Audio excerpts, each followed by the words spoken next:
O que um desenvolvedor back-end faz? Qual que é o papel dele no mundo do desenvolvimento de software? O quanto que ele ganha? E eu já posso te adiantar, é uma das maiores médias salariais do mercado da tecnologia, de desenvolvedor back-end.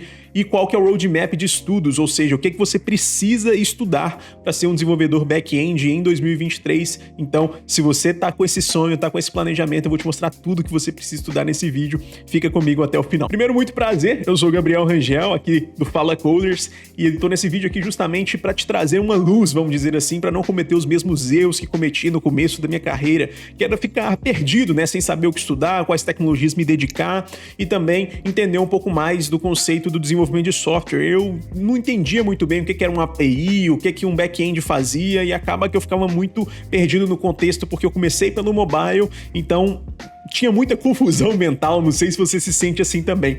Então, o primeiro passo é entender, assim, no papel do desenvolvimento de software, a gente tem essas duas figuras, vamos dizer assim, principais, que é a do back-end e do front-end na área do desenvolvimento, né? E o front-end, eu já fiz o vídeo anterior aqui que tá no canal, falando o que você precisa estudar, qual que é o papel dele, mas de forma bem resumida, é a pessoa que vai construir ali a aplicação final que o usuário vai ter contato, que as principais linguagens são JavaScript, HTML, CSS e também a biblioteca do React é necessário nessa área. Então, se você tem interesse, volta um vídeo e assiste já esse vídeo que vai te mostrar, né, o passo a passo que você precisa na área da programação para ser um front-end. Mas falando um pouco do papel do back-end, né, primeiro, o que o back-end ele faz? O back-end ele é responsável, né, por criar o que acontece, a lógica ali por debaixo dos panos do sistema. Então, basicamente, vamos pensar na seguinte situação. Eu estou querendo fazer um login no sistema. E aí o login, eu preciso de enviar o e-mail e senha ali, a aplicação do front-end vai me enviar, né, o usuário vai ali no formulário, colocar o e-mail e senha e vai enviar esses dados para o back-end. E o back-end, qual que é a regra geralmente que envolve um login? Ele vai pegar esse e-mail, vai verificar se esse e-mail existe na base de dados, né, manipulando ali o banco de dados, mandando uma requisição para o banco de dados para entender se esse e-mail existe. Não existe? Devolve um erro para o front-end falando ali, ó, esse usuário, esse e-mail não está cadastrado não. Existe? Então ele vai fazer ali uma criptografia, né? Vai comparar a criptografia ali que está salva no banco de dados com a senha que foi enviada. Essa senha está batendo? Não está? Manda um erro lá para o front-end falando que a senha não está batendo. E aí, se tiver tudo certo, ele manda um ok ali para o front-end falando, ó, pode avançar, esse usuário pode autenticar na aplicação e o login pode ser feito com sucesso. Então qual que é o papel, né? Vamos pegar assim cada passo dessa requisição que o front-end envia para o back-end. O papel dele é justamente criar essa aplicação que vai receber esses dados, e essa aplicação se chama API, que é Application Programming Interface, que é basicamente uma aplicação que fica rodando ali 24 horas por dia em um servidor na nuvem, esperando receber as requisições do front-end. E essa aplicação, ela tem geralmente regras de negócio estabelecidas, né? Então, como a gente falou, as regras do login estabelecidas, ele vai ter regras para diversas outras coisas. Ah, eu quero fazer o aluguel de um carro, né? Então, qual que é a regra? Eu preciso de ver se esse carro já está alugado nesse dia, ou se eu posso liberar para o cliente fazer o aluguel desse carro, ou eu estou fazendo um post. Ah, beleza, o que eu preciso para criar um post? Ah, uma foto, qual que é o usuário que criou e a legenda, né? Então, o usuário está me mandando esses dados para eu criar um post? Tá, beleza, então eu vou criar um post. Então, essas regras, o back-end, né, vai escrever ali o código que vai manipular essas regras e, principalmente, arquitetar ali a aplicação também no quesito de banco de dados. Ah, tem empresas que têm pessoas responsáveis exclusivamente por banco de dados? Tem, mas no caso, o back-end, vamos dizer assim, a prática comum de mercado, a maioria das empresas de médio, pequeno porte e até mesmo talvez grande porte, o back-end também vai ser responsável pelo banco de dados. E além disso, pode ser também que o back-end seja responsável por criar infraestrutura na nuvem, ou seja, manipular ali um pouquinho dos servidores, subir máquinas virtuais ou até fazer aplicações que são microserviços, que a gente pode entrar nesse detalhe depois, mas basicamente é como se fossem funções que ficam rodando na nuvem, ao invés de uma máquina inteira, vamos colocar assim, entre aspas. Então pode ser que esse também seja o papel do back-end. Então, recapitulando, a gente tem aí essas três principais atribuições. A primeira, criar a aplicação que fica manipulando o banco de dados e as regras de negócio, que a gente chama de API, essa aplicação, né? Consequentemente, ele também vai ser responsável, pode ser responsável por criar ali o banco de dados e manipular o banco de dados. E o terceiro aspecto é que ele também pode ser responsável pela criação da nuvem e pode ser que não seja, né? Então, a gente teria esses dois outros papéis, que o do banco de dados seria o DBA, que seria o profissional exclusivo de banco de dados, e o profissional exclusivo ali de criar na nuvem a aplicação, a gente chama de DevOps. Mas pode ser que o back-end muito possivelmente, né, você vai ver ao longo da sua jornada aí de back-end, também tem que saber essas atribuições para ser um bom back-end. Beleza? Entendido esses aspectos, eu colocaria principalmente, né, vamos entender aí quais são as principais linguagens do back-end que a gente tem. No mercado mais tradicional, mais corporativo, a gente tem o Java e o .NET dominando aí o back-end. No entanto, nos mercados mais novos, startups, né, empresas novas que vão surgindo, tem tendência de utilizar o Python, Node. A gente poderia até colocar um pouquinho de Golang ali, mas as duas linguagens mais em alta são o JavaScript e com o Node, né? E ali também o Python. Então, eu vou focar um pouco mais no mundo do JavaScript, como é o foco aqui desse canal, no roadmap que eu vou apresentar para você agora, o que você precisa estudar para ser um back-end, beleza? No último roadmap que eu criei do front-end, vocês me pediram para compartilhar o esquema mental que eu fiz, então nesse eu já deixei no meu GitHub e deixei também o do front-end, né? Então tanto do front-end quanto do back-end estão aqui no meu perfil, depois você dá uma olhada lá, eu vou deixar o link na descrição e vou entrar aqui no do back-end pra gente discutir um pouquinho mais dele. Deixa eu dar um zoom aqui para facilitar e a gente vai passando por cada ponto. Então, como a aplicação do back-end ela é responsável por estabelecer as regras de negócio que vão acontecendo ali no nosso sistema, esse profissional é estritamente necessário que ele seja muito bom de lógica, ou seja, aquelas manipulações que a gente vai ter que fazer ali no banco de dados, as regras de negócio estabelecidas, esse profissional tem que dominar muito bem a lógica. Então, o primeiro aspecto que eu recomendo que você estude é a lógica de programação, mas antes disso, você pode até dar um passo, eu coloco esse primeiro passo sempre como opcional, que seria estudar um pouco como funciona a internet. E por que eu coloco isso? Porque você entendendo como funciona a internet por baixo dos panos, né? Então, o que é HTTP, HTTPS, esses protocolos que acontecem aí de transição de dados, os arquivos, como é que eles funcionam, o que é um servidor, DNS. Esse é um aspecto importante que vai te ajudar lá na frente ter mais claro, né? Como é que está funcionando por baixo dos panos a aplicação que você vai fazendo. Então, é um conhecimento importante, eu coloco como opcional, mas eu recomendo que você pesquise, veja aí alguns vídeos no YouTube como funciona a internet por baixo dos panos que vão te ajudar a desenvolver ao longo da sua carreira. Mas voltando aí a esse primeiro ponto da lógica de programação, então, como eu citei, né, esse profissional ele vai ter que fazer muitas regras que acontecem ali por baixo dos panos e isso envolve muita parte lógica, muita parte analítica, a parte mais objetiva ali do código.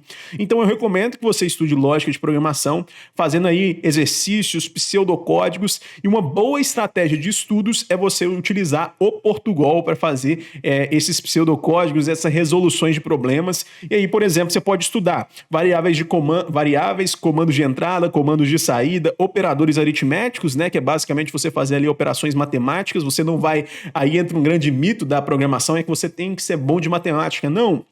A conta quem vai fazer no final das contas, vamos colocar assim, é a questão, é a própria máquina, né? Você só vai escrever o comando ali x mais y, a máquina não é que vai calcular para você. Então, isso aí você pode ficar tranquilo. O segundo ponto é operadores relacionais, o terceiro, operadores lógicos. Depois você dá uma pesquisada no Google se você tem dúvida em cada um desses termos, mas basicamente isso aqui são operações que vão te ajudar a fazer, por exemplo, se, que aí já entraria nas estruturas condicionais, o próximo passo, se essa variável é isso, então você tem que retornar. Então, por exemplo, se esse e-mail não existe, retorna aí um erro. Agora, se não, você pode seguir aí com o sistema, aí a gente entra em estrutura de condição, estrutura de repetição. Então, para cada horário que eu tenho salvo no banco de dados, eu tenho que bloquear um horário na minha agenda, poderia ser um exemplo. Funções, vetores e matrizes, eu colocaria esses como os 9 pontos primários para você estudar na lógica de programação.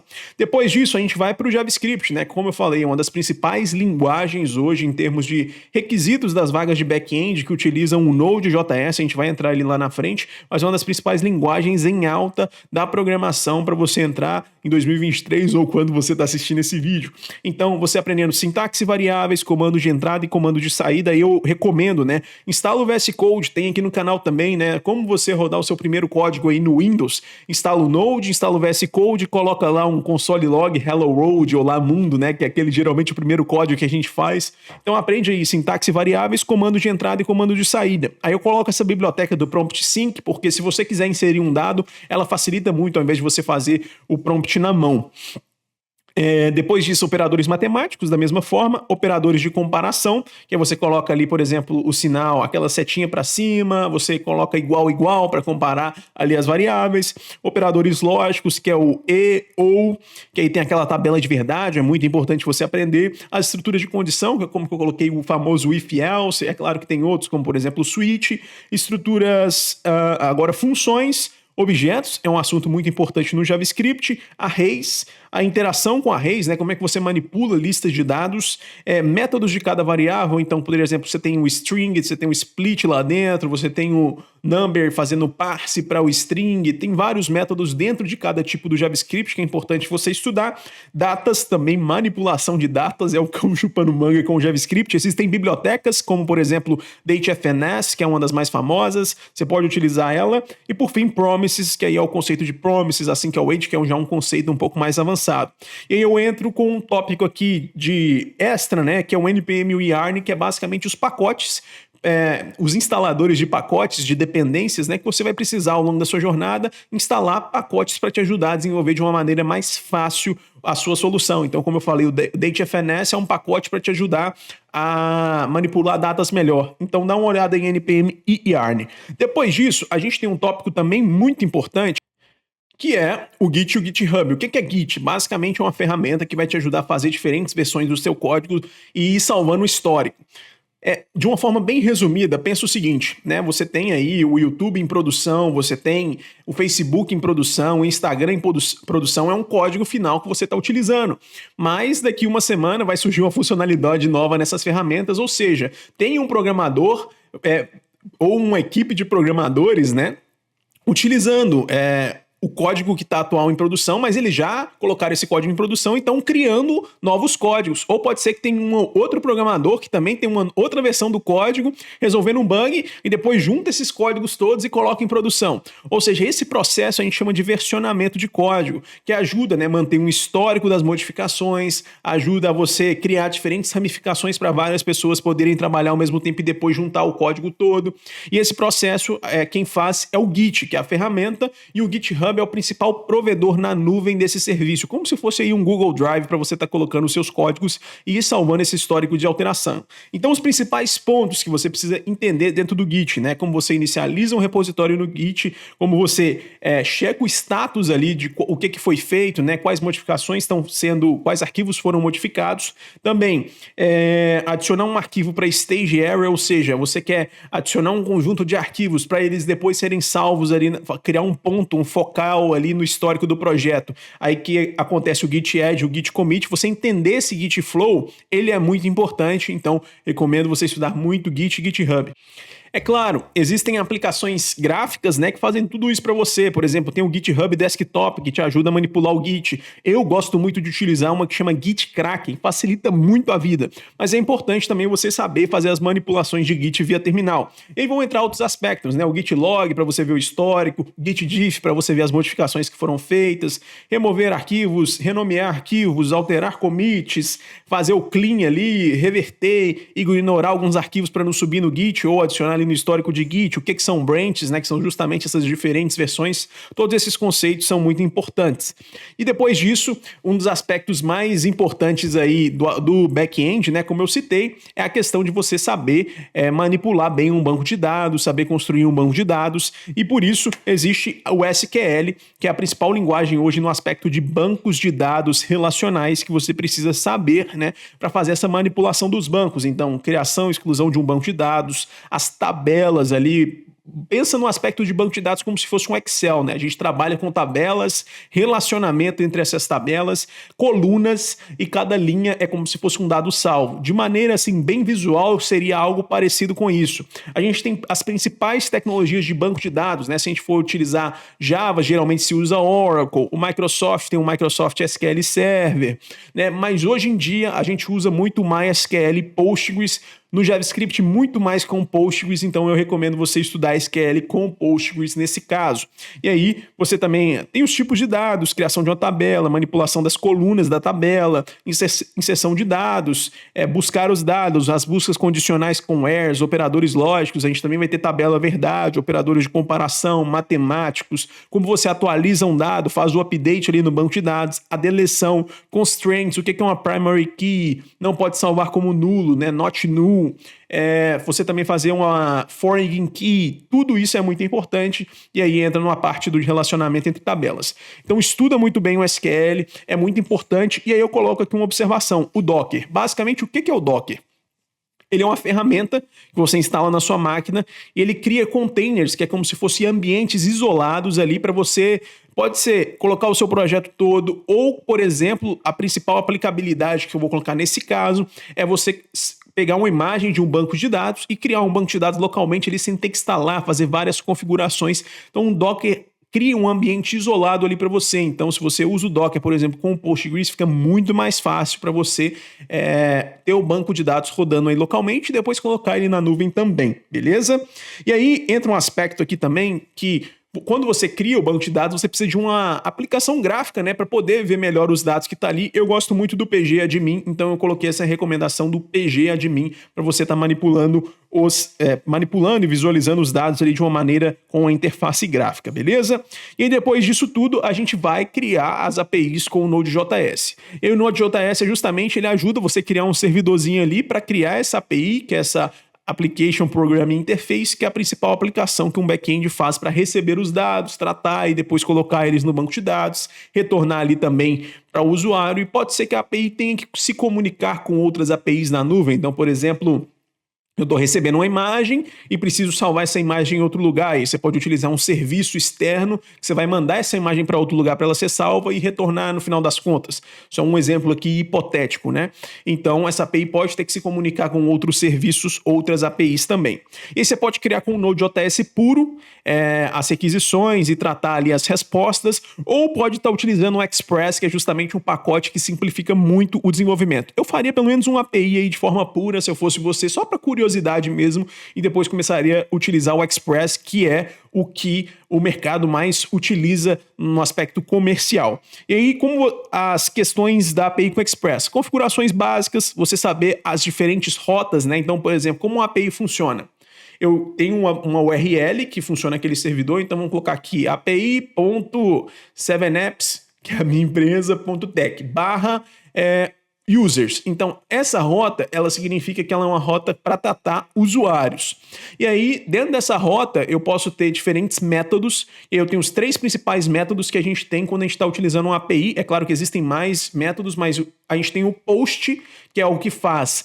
Quando eu mando uma requisição, eu tenho 4 tipos de métodos, vamos colocar assim. E aí o POST é o método quando eu quero salvar um dado, o GET quando eu quero buscar um dado, eu tenho o PUT quando eu quero atualizar um dado e eu tenho o DELETE quando eu quero deletar um dado.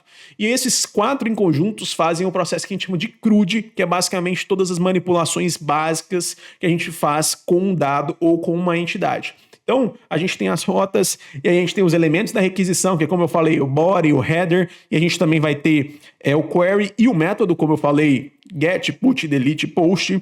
Você entender um pouco também como funciona o CORS, que é basicamente uma configuração de quem vai poder utilizar esses serviços, quem vai poder chamar esse serviço, você colocar algumas restrições básicas aí.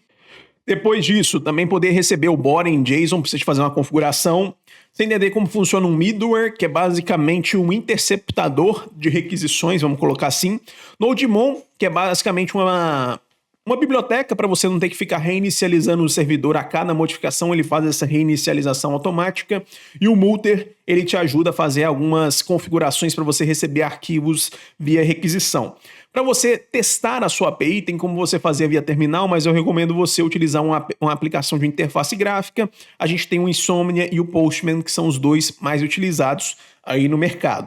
Além disso, você também pode estudar o Swagger, que é basicamente como se você fizesse uma documentação testável da sua API. É bem importante essa habilidade também. E para conectar a sua API com um banco de dados, a gente utiliza ORMs. A gente tem o PG, que é basicamente para você conectar o banco de dados Postgres diretamente com o Node, fazendo queries em SQL. Então você escreve a query SQL, faz e executa ela. Ou você pode ter ORMs que vão basicamente ter funções pré-definidas que vão executar automaticamente essas queries SQL e você não vai precisar de escrever SQL. Exemplos, Sequelize, Mongoose, só que o Mongoose ele é para bancos de dados não relacionais. que é diferente dos bancos de dados relacionais. Qual que é a principal diferença? Né? Não existe relacionamento entre tabelas no caso de um banco de dados não relacional. E o banco de dados não relacional, o mais famoso é o MongoDB, e aí tem o Mongoose para você utilizar. Além disso, alguns mais avançados tem o Prisma, tá escrito até errado, vou editar, e tem também o TypeORM, que são dois aí um pouco mais avançados, mas também estão sendo muito utilizados pelo mercado atualmente, beleza? E aí o último ponto que eu colocaria aqui, antes de você entrar aí num aspecto de todas as tecnologias que você precisa dominar antes de você entrar no mercado ou começar a se aplicar para as vagas, que seria autenticação e cloud básico. Mas o que é autenticação, que é a parte mais importante antes do cloud básico, que é o nosso 7º passo? A autenticação basicamente é você proteger a sua aplicação para que somente o usuário, por exemplo, eu, Gabriel, tenho um perfil no YouTube e tenho no Instagram. Somente o Gabriel pode alterar o nome dele, pode alterar a foto dele. Então, essa é a primeira parte da autenticação, né? Somente ele pode alterar o dado dele e aí você vai fazendo algumas regras ali. Então, a principal forma de autenticação é via JWT. Então, você tem que saber como é que manipula ali o bearer token, fazer toda essa parte de quantos dias vai ser válido esse token para o usuário fazer requisição antes dele ter que fazer um login de novo ou se reautenticar. Tem outras tecnologias, por exemplo, Passport, Social Providers, né, que é você fazer login com Google, Apple, Facebook, e também você pode fazer a autenticação com APIs externas, por exemplo, a Amazon fornece o Cognito, tem o Auth0, que é um serviço exclusivo de autenticação, que também são boas estratégias aí para você criar autenticação e fazer na sua API, beleza? E aí eu colocaria esse último ponto, que seria você pelo menos entender um pouco de cloud, né? As tecnologias da nuvem para você colocar o seu servidor no ar. Tem o Heroku, que é uma solução mais fácil, que você vai conectar ali o seu Git do seu projeto com o Heroku, ele vai fazer o deploy automático, ele já cria ali também uma questão, e aí você seleciona com a aplicação Node.js, ele já faz o build.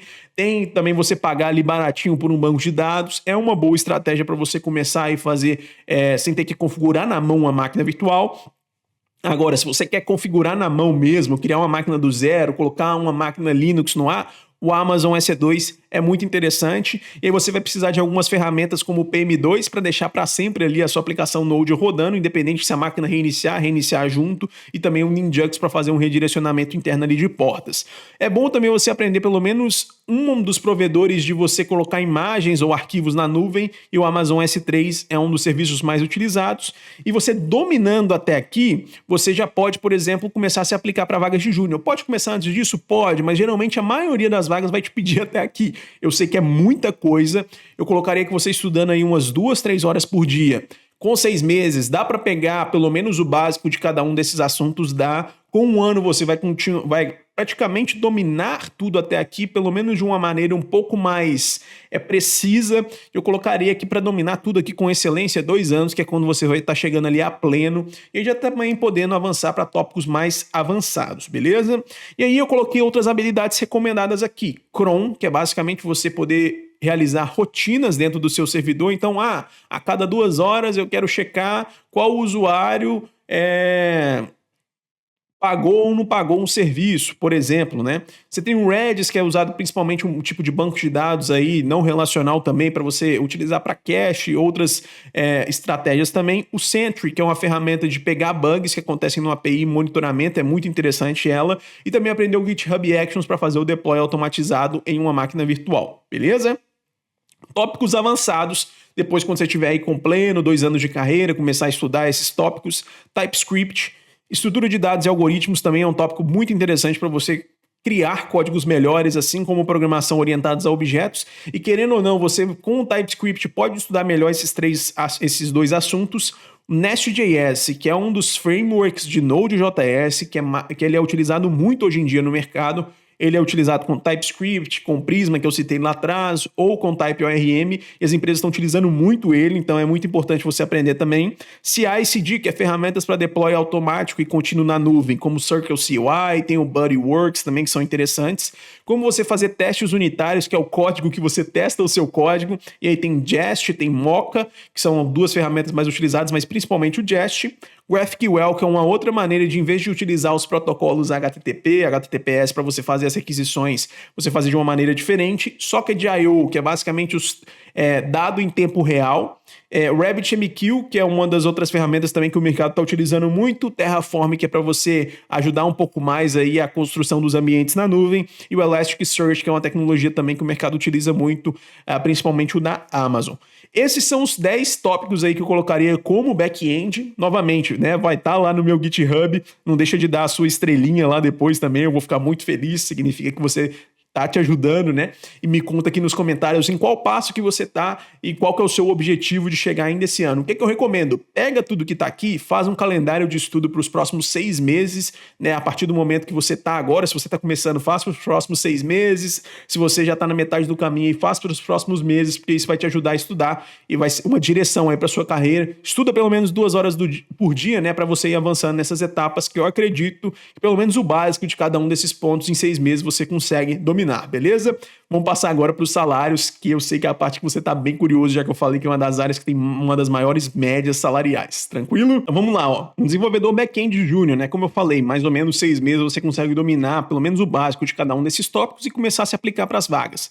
E um aspecto muito importante: cada aplicação que você fizer de estudos, vai colocando no seu GitHub como uma forma de você ter um portfólio que comprove os seus estudos, comprove a sua experiência, que isso é essencial num processo seletivo. Eu colocaria que suas chances diminuem em até 70% de ser chamado num processo seletivo se você não tiver um portfólio. Então, cria um portfólio muito bom. Primeiro faz uma API de tarefas básicas, uma lista de supermercado. Depois já cria uma uma API um pouco mais com um banco de dados um pouco mais relacional. Então, por exemplo, um livro com autores, um Netflix ali que mostra série com categoria, já com uma pesquisa ali dentro e autenticação. Depois faz aí um e-commerce, faz um exemplo de agendamento de viagens, de passagens ou de carro, que também está aí na moda. Então, são exemplos de aplicações que você pode ir colocando no seu portfólio. Se você fizer uma de cada dessas, já são 4, 5. Isso chama muita atenção dos recrutadores, dos analistas técnicos ali. Geralmente é um tech lead ou um desenvolvedor sênior que também vai estar numa entrevista. Então, é muito importante você ter um portfólio e vai postando o seu progresso no LinkedIn. Tô dando dica demais aqui para vocês, mas espero que isso realmente te ajude. Então vai postando no LinkedIn a cada projeto que você vai fazendo, que isso vai chamando a atenção também dos recrutadores. Se você ainda não está no LinkedIn, você está perdendo tempo, porque é o principal local onde as empresas estão contratando, beleza? Então vamos lá. Estudou ali os 6 meses, começou a se aplicar. Back-end júnior, você vai ser contratado, o salário médio é 3.500, então você vê que já é um pouquinho maior do que o do front-end. E por que isso acontece? Geralmente o front-end tem um pouco mais de vagas, mas o salário é um pouco menor. Back-end tem um pouco menos, ligeiramente menos, mas o salário é maior, beleza? Então, isso acontece porque na proporção de quando você vai desenvolver um software, tem um time, geralmente você tem um back-end para cada 2 ou 3 front-ends, dependendo do time, porque o back-end geralmente tem a tendência de terminar mais rápido, apesar de ser mais complexo. Isso vai variar muito de aplicação para aplicação também, mas é só uma média aí que eu colocaria. Mas beleza. Fez isso, R$ 3.537, beleza? É um salário muito interessante aí para quem está começando, é claro. Pode receber 2.700, tem os salários aqui, ele colocam, tem um intervalo de 400 a 21 mil, então é uma média muito grande entre um valor e outro, mas a média aí, confiança muito alta de 3.500. E aí ele dá um exemplo de algumas empresas aqui, né? 3.000, 4.670, essa aqui 7.000 até para um júnior, tá interessante, hein?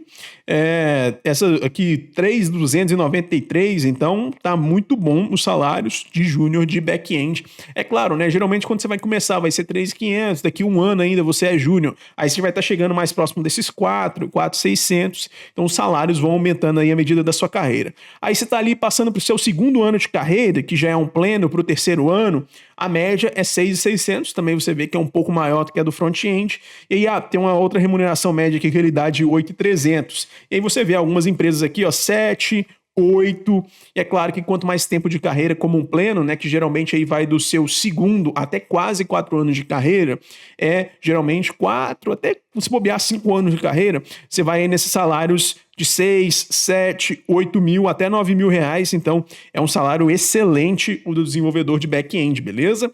E aí o sênior chega ganhando mais de R$ 10.500, 10.593, então é um salário excelente, né? Daqui 5 anos já pensou você tá ganhando esse salário, liberdade financeira, trabalhando remoto, é um sonho, não é mesmo? E conta aqui nos comentários se você tá com esse sonho, se tá com esse objetivo. Então você vê que algumas empresas chegam a 13, 12, 63,92 por hora. Tem empresas que às vezes é um pouquinho mais baixo, 8,9 até 13 mil. Olha isso aqui, ó, 19 mil reais, 42 mil reais. Esse aqui tá bom demais, hein? 15 a 42 mil, caramba. 13 mil a 17 mil. Então, só pra vocês entenderem, pessoal, o Glassdoor, pra você entender que esse dado aqui é real, é basicamente uma comunidade onde os profissionais vão postando seus salários para eles descobrirem o salário das outras pessoas. Então, o que eu recomendo, né? Eles não estão pagando nem nada aqui. Mas toda vez que você for buscar uma empresa, uma entrevista de emprego, pesquisa lá, entra na empresa, tem como você ver como é que foi a entrevista, a avaliação de como é trabalhar na empresa, ver o salário, ver a cultura, se tem algum ponto que as pessoas não gostam, eles vão comentando ali e colocam o salário. E aí ele compila o salário médio, né, do Brasil, vamos supor que 1.000, 10 mil, 15 mil, 20 mil pessoas postaram o salário ali de desenvolvedor back-end, e aí ele compila essa média. Então é uma média real. Então é muito interessante, né? Porque já pensou você conseguir ganhar esse salário.